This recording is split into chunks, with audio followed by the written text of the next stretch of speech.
Indonesia has just taken a huge hit in the world of sports hosting.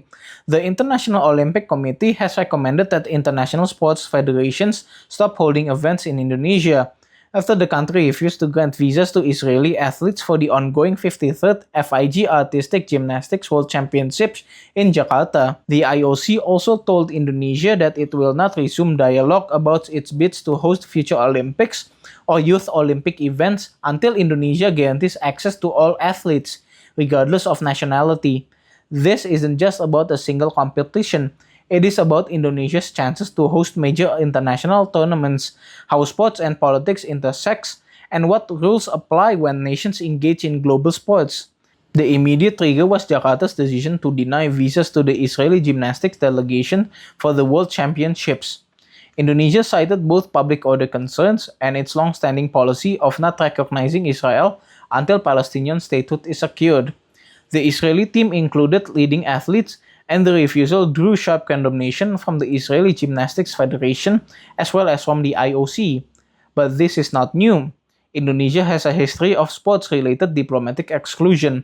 For example, in 2023, Indonesia lost its hosting rights for the FIFA U20 World Cup after local governors refused to admit the Israeli team.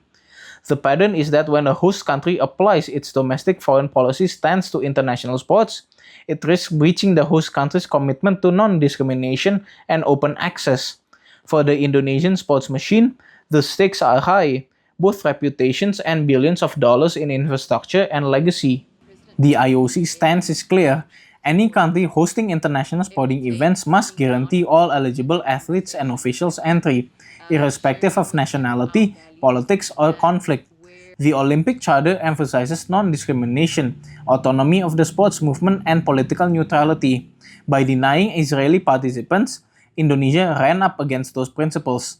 The IOC has now recommended that sports federations avoid staging events in Indonesia until it provides adequate guarantees for access. Moreover, Indonesia's bids to host the 2030 Youth Olympics and the 2036 Summer Olympics effectively lie frozen until those conditions are met. Indonesia had banked on being a major international sports hosting hub. It built arenas, upgraded transports, and pitched for the 2036 Summer Olympics in Nusantara, the new planned capital, and for other world championships. But now, because the IOC is recommending no events here and has pledged dialogue, the hosting pipeline is in serious jeopardy.